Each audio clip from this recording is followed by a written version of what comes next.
Okay, so these journal entries are a little bit more complicated because we do them either at the end of the month or at the end of the year. So before I even start looking at my adjusting journal entries, I need to know if I'm doing this monthly or yearly. So the question says that we adjust the entries monthly. And so then I'm 1 month into my first year, so January 31st. Now what you have to remember is you've already made the original general journal entries, and now all we're doing is making an adjusting journal entry at the end of the month to make sure that all of our revenues and all of our expenses are recorded on our income statement, even if we haven't received cash or paid cash. That's basically the reason behind this. So it says that I purchased equipment on November 1st for an estimated value of $21,600. So I'm just going to write this down. And it has an estimated useful life of 3 years. So if I just divide that by 3, that gives me $7,200 of depreciation a year, and it says to use straight line depreciation. And so then if I just divide that by 12, because I'm recording these every month, then that'll tell me how much depreciation I need to record every month. So then this will be $600, and that's the monthly amount. And so with depreciation, we're always going to do the same journal entry. So we'll debit depreciation expense, and that was the equipment for $600. And then we're going to credit accumulated depreciation equipment. And remember, accumulated depreciation is a contra asset account. So it would decrease the original amount of the equipment. And maybe we'll just check our work as we go along. So it looks good. All right. So the next journal entry that we're going to do involves the unearned consulting revenue. So right now, I'll just draw a T account because I want to show you where it's sitting. So we have unearned consulting revenue. And the original journal entry put this $11,400 into this liability account. So remember, we're just holding it until we actually do the work. So now that I'm going to actually do the work, it said $8,700 has been earned. I'm going to debit this account by $8,700, and then I'm going to credit my consulting revenue earned. So this is going to be my journal entry for the $8,700. So you'll see me do a debit to this account. But then it's also important to know that the balance in this account will end up being $2,700. So that'll be the balance when you put together your trial balance. Okay, so I'm going to decrease my unearned revenue account. And that is by the $8,700. And then I'm moving it to my consulting revenue earned. So that's your revenue, $8,700.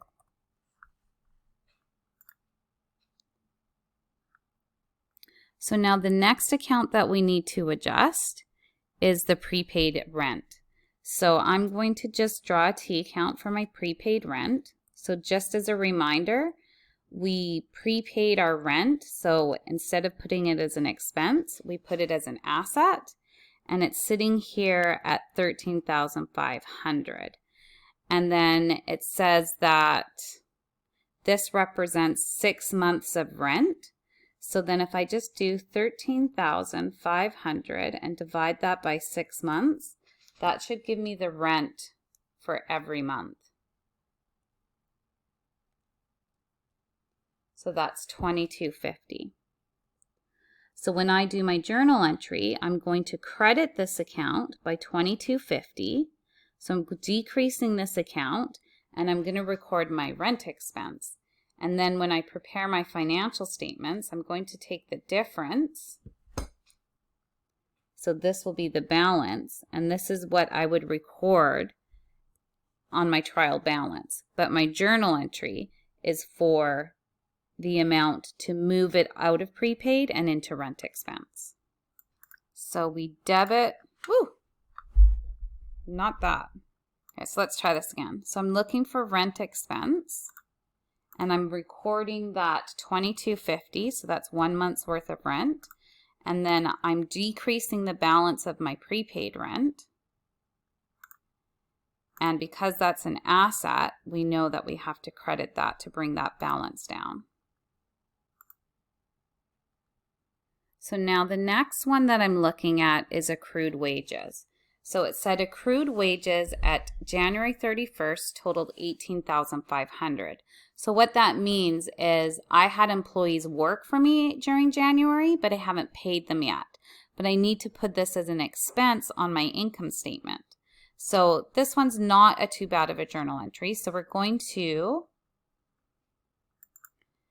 debit my wages expense. So that's your expense, and that was for the $18,500. And then we're just going to put this into a payable account until it's paid. So I usually look for accounts payable. There might be a wages payable for this, so we'll just see what our options are. So here I have a wages payable, so that's even better. So I'll record that one. So $18,500. Now the next one I need to do is record the interest on a note payable. So I have a balance of money that I borrowed, and that's $42,000. And I haven't paid the balance yet. And the person that lent me the money, or the bank, or whoever I have the note with, is not doing it out of the kindness of their heart. They're actually charging me interest. They're just not making me pay it yet. So what I'm doing is I'm just trying to find out how much the interest is per year. So I'll take the balance and then I'll multiply that by 4%. And now that gives me the yearly amount. And because I'm making my adjusting entries every month, I just have to divide that by 12 to get my monthly amount. So the amount of interest that I'm going to have to pay at the end, or whenever they want me to pay the interest, is $140. So I'm not paying the interest now, but I'm accruing it because I want interest expense to show up on my income statement. So I'll record interest expense, and that was for the $140. And then I'm looking for a payable account because remember, you haven't paid the cash yet. So if I have an interest payable account, that would be great. Here it is for $140.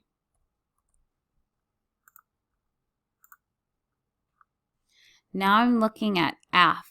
So what this is telling me is unrecorded and uncollected consulting revenues at month end were $61.50.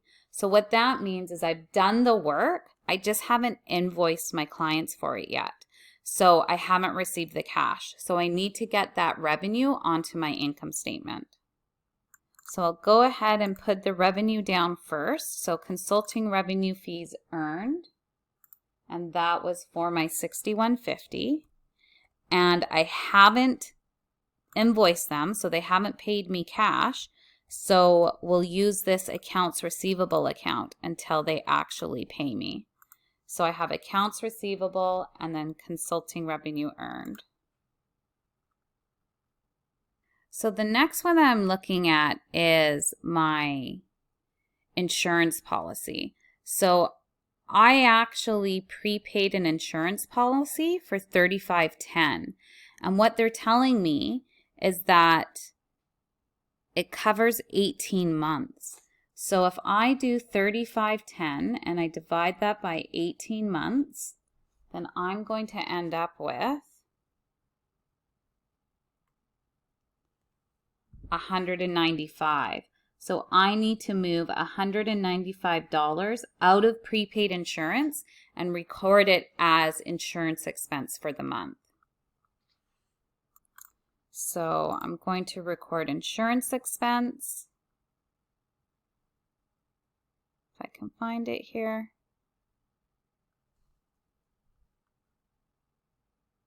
Am I blind? Am I blind here? There we go, I found it. So that insurance part is the $195 that I just calculated. And then I'm decreasing my balance of my asset, which was the prepaid insurance. And that's when you decrease that balance, you credit that for $195. So now in H, they tell me what the monthly depreciation on the office furniture is, and they say it's $625. So if you noticed on the first one that I recorded depreciation on the equipment, I had to calculate that amount.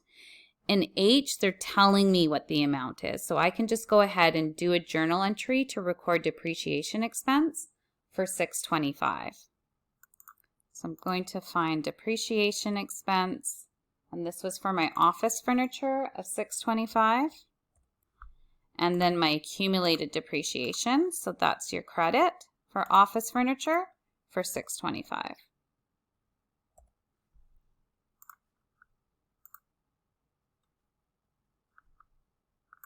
So in I'm looking at this one and it says repair revenues accrued at month end totaled $3,400.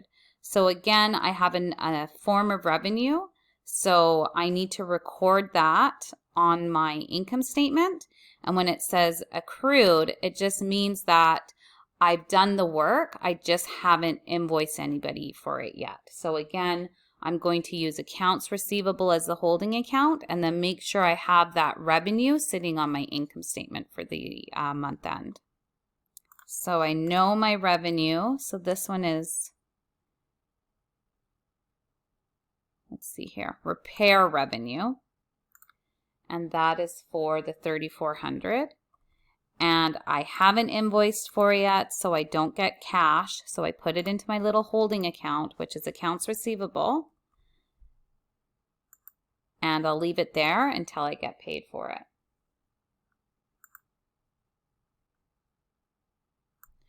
And now the last one I need to do is deal with my supplies. So I have this T account called store supplies. And at the beginning of the year, I had $800 in there. So that's supplies that I've already purchased. And then I went and I bought $17,080 more. So I've already recorded that journal entry. And so what I do right now is just to figure out what that balance is. 800 plus 1780.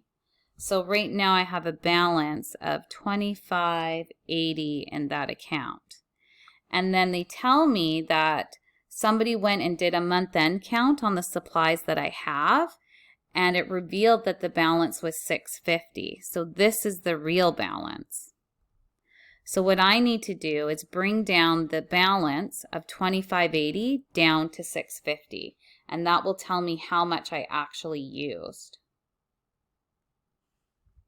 So the difference is 1930. So then when I go to do my journal entry, I'm going to credit the store supplies by 1930. I'm going to debit the store expense or my supplies expense for 1930. And then when I do my trial balance on my balance sheet, this 650 will transfer over onto that.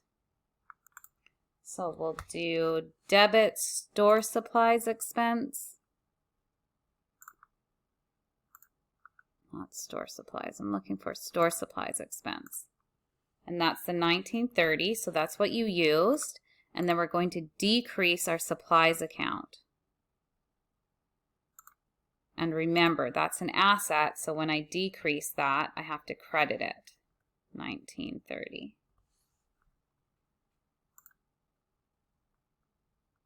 So now that I'm finished doing all of my adjusting journal entries at the end of the month, I could put together my adjusted trial balance, and then from there we can prepare our income statement, our statement of owner's equity, and our balance sheet.